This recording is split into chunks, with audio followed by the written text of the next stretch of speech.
السلام علیکم پیارے دوستو، آج کی اس ویڈیو میں ہم آپ کو بتائیں گے پیارے نبی صلی اللہ تعالیٰ علیہ وسلم کے فرمان کے مطابق کھجور اور انجیر کو سردیوں میں ایک ساتھ کیوں کھانا چاہیے اور اس کے کیا کیا فائدے ہیں۔ اور انجیر ایک ایسا پھل ہے جس کا ذکر اللہ تعالیٰ نے قرآن پاک میں کیا ہے۔ اور دوستو، انجیر کی افادیت تو یہی سے واضح ہو جاتی ہے کہ اللہ تبارک و تعالیٰ نے قرآن پاک کی ایک سورت کا نام اس کے نام پر رکھا ہے، اور اس انجیر پھل کی قسم تک کھائی ہے۔ تو پیارے دوستو، پیارے نبی کا نام سن کر آپ نے اس ویڈیو کو لائک تو کیا ہی ہوگا، اور اس ویڈیو کو بالکل ہلکے میں مت لینا، اسے پورا ضرور دیکھنا۔ آئیے شروع کرتے ہیں۔ پیارے دوستو، یاد رہے کہ طب نبوی صلی اللہ تعالیٰ علیہ وسلم کی بنیاد وحی پر ہے، اور جس چیز کا ذکر وحی کے ذریعے ہوا ہو اس کا کیا فائدہ ہوگا یہ ایک مسلمان اچھی طرح سے جانتا ہے، بلکہ یہ تو مسلمان کے عقیدے کا حصہ ہے کہ نبی کریم صلی اللہ تعالیٰ علیہ وسلم کی زبان مبارک سے نکلی ہوئی ہر بات پکی اور سچی ہے، اس میں شک کی کوئی گنجائش نہیں ہے۔ آج کی اس ویڈیو میں ہم آپ کو طب نبوی صلی اللہ تعالیٰ علیہ وسلم کی روشنی میں یہ بتائیں گے کہ سردیوں میں چھوارے یعنی کھجور اور انجیر کھانے کے کیا کیا حیران کن فائدے ہیں، اور انسانی جسم پر ان کے کیا اثرات نظر آتے ہیں۔ یاد رہے کہ کھجور پیارے نبی صلی اللہ تعالیٰ علیہ وسلم کی پسندیدہ غذاؤں میں سے ایک غذا ہے، اور انجیر کا ذکر قرآن شریف میں بھی آیا ہے اور حدیث پاک میں بھی اس کا ذکر ملتا ہے۔ کھجور کی خصوصیات پر ہمیں بہت سی روایات ملتی ہے جس سے کھجور کی اہمیت کا اندازہ لگانا آسان ہے۔ اب سوال یہ ہے کہ انجیر اور کھجور کو ایک ساتھ کھانا چاہیے یا نہیں، تو اس کے بارے میں ہم آپ کو طب نبوی صلی اللہ تعالیٰ علیہ وسلم کی روشنی میں مکمل تفصیل سے بتائیں گے کہ یہ دو چیزیں کیسے شفا کا کام کرتی ہے۔ آئیے دیکھتے ہیں۔ یاد رہے کہ بہت ساری احادیث مبارکہ میں سحری اور افطاری میں کھجور کے استعمال کی ترغیب دی گئی ہے۔ کھجور کو کھانا اور اس کو بھگو کر اس کا پانی پینا، اس کو خشک کر کے چھوارے کی صورت میں کھانا، اس سے مختلف بیماریوں کا علاج کرنا نبی کریم صلی اللہ تعالیٰ علیہ وسلم کی سنتوں میں شامل ہے۔ اس میں لا تعداد برکتیں اور بے شمار بیماریوں کا علاج پوشیدہ ہے۔ صحیح بخاری میں ایک حدیث مبارکہ میں نبی کریم صلی اللہ تعالیٰ علیہ وسلم نے فرمایا کہ جس نے صبح کے وقت مدینے کی 7 خشک کھجوریں یعنی چھوارے کھائے تو اس دن نہ اس پر زہر اثر کرے گا اور نہ ہی اس پر جادو اثر کرے گا، اور جس نے کھجور کو شام کو کھائے صبح تک اس پر کوئی زہر اور جادو اثر نہ کرے گا۔ اور دوستو، انجیر کے فائدے تو یہی سے واضح ہو جاتے ہیں کہ اللہ تعالیٰ نے قرآن پاک کی ایک سورت کا نام اس کے نام پر رکھا ہے اور پھر اس پھل کی قسم کھائی ہے۔ یاد رکھے، احادیث میں اور تاریخی روایت سے معلوم ہوتا ہے کہ انجیر عرب کا پھل نہیں ہے اور نہ ہی اس مبارک زمانے میں وہاں اس کی پیداوار تھی، اسی لیے اس کے متعلق ہمیں واضح اور کھجور کی طرح زیادہ حدیث نہیں ملتی۔ البتہ حضرت ابو درداء رضی اللہ تعالیٰ عنہ سے ایک روایت ملتی ہے کہ نبی کریم صلی اللہ تعالیٰ علیہ وسلم کی بارگاہ میں کہیں سے انجیر سے بھرا ہوا تھالا آیا۔ آپ صلی اللہ تعالیٰ علیہ وسلم نے ہمیں فرمایا کہ کھاؤ۔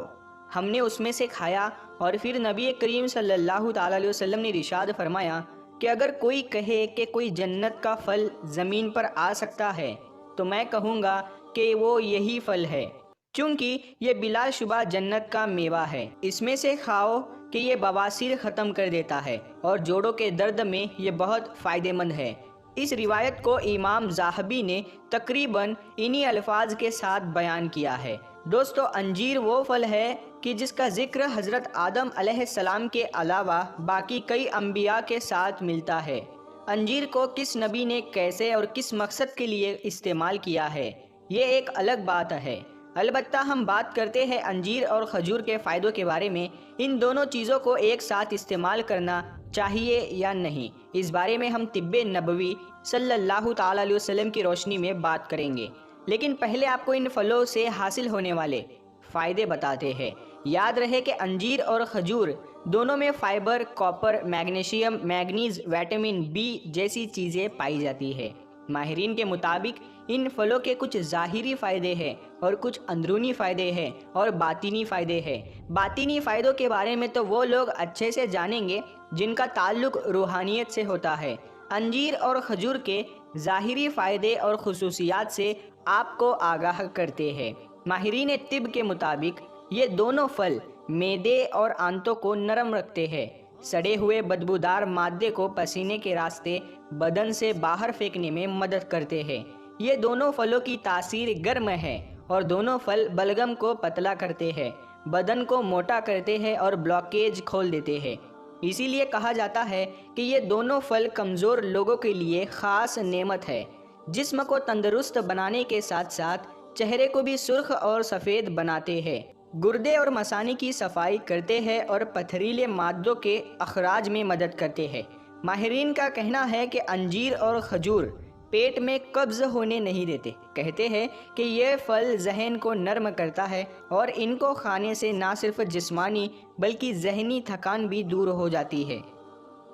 یہ پھل خون سے زہریلے چیزوں کو ختم کرتے ہیں اور خون کے کمی کو پورا کرتے ہیں اور جسم میں پتھری بنانے کو بھی روکنے کا کام کھجور اور انجیر کرتے ہیں۔ ماہرین یہ بات کہتے ہیں کہ انجیر اور کھجور کے دانے کلونجی کے ساتھ کھانے سے گردے، مثانے یا پتے کی پتھری پگھل کر نکل جاتی ہے۔ کہتے ہیں کہ ہائی بلڈ پریشر کے مریضوں کو یہ دونوں چیزیں اللہ تبارک و تعالیٰ کی بڑی نعمت ہے۔ ان کے مسلسل استعمال سے خون کا گاڑھا پن ختم ہو جاتا ہے اور خون نلیوں میں نہیں جمتا، اور انجیر خون کی نلیوں میں جمی ہوئی گندگی کو نکالنے کی بھی طاقت رکھتا ہے، اور اس خاصیت کی بدولت اس کا بواسیر سے مفید ہونا بتلایا جاتا ہے، اور اس بات کی تصدیق طب نبوی صلی اللہ تعالی علیہ وسلم کی ایک روایت میں بھی ملتی ہے۔ انجیر کے بارے میں کہا جاتا ہے کہ یہ بڑھاپے میں انتہائی فائدہ مند ہے۔ دوستو، یہ تھے چند فائدے جو کہ انجیر اور کھجور سے حاصل کیے جاتے ہیں، اور چونکہ یہ دونوں پھل مزاج میں گرم ہے اسی لیے سردیوں میں ان دونوں کا استعمال مفید ثابت ہو سکتا ہے۔ چلیے اب بات کرتے ہیں ان دونوں کو ساتھ میں کھانے کے حوالے سے۔ تو یاد رہے کہ ڈاکٹر شمسی جو طب نبوی صلی اللہ تعالی علیہ وسلم کے حوالے سے ماہر مانے جاتے ہیں، انہوں نے اپنی کتاب میں لکھا ہے کہ ابن قیم رحمۃ اللہ تعالی علیہ نے رسول اللہ صلی اللہ تعالی علیہ وسلم سے ایک روایت منسوب کی ہے کہ جس کے مطابق انجیر اور کھجور کو جمع کرنے کی خاصیت ہے، اسی لیے ان کو ملانا نہیں چاہیے۔ بہتر یہ ہے کہ ایک چیز صبح استعمال کی جائے اور ایک چیز رات میں استعمال کی جائے، اس سے زیادہ فائدے حاصل ہو سکتے ہیں۔ بعض لوگ کہتے ہیں کہ ان دونوں کو ملا کر استعمال کرنا چاہیے، لیکن یاد رہے ہمارے لیے طب نبوی صلی اللہ تعالی علیہ وسلم کی زیادہ اہمیت ہے، اسی لیے ان دونوں چیزوں کو اکٹھا استعمال کرنے سے پرہیز کرنا ہی بہتر ہے۔ ابن قیم فرماتے ہیں کہ انجیر کو نہار منہ استعمال کیا جائے تو اس سے پرانی قبض دور ہو جاتی ہے، اور اس کا طریقہ یہ ہے کہ رات کو انجیر کو پانی میں بھگو دیا جائے اور نہار منہ پانی پینے کے ساتھ انجیر کو بھی چبا کر کھا لیا جائے، اور یہی طریقہ بواسیر کے لیے بھی بتایا جاتا ہے۔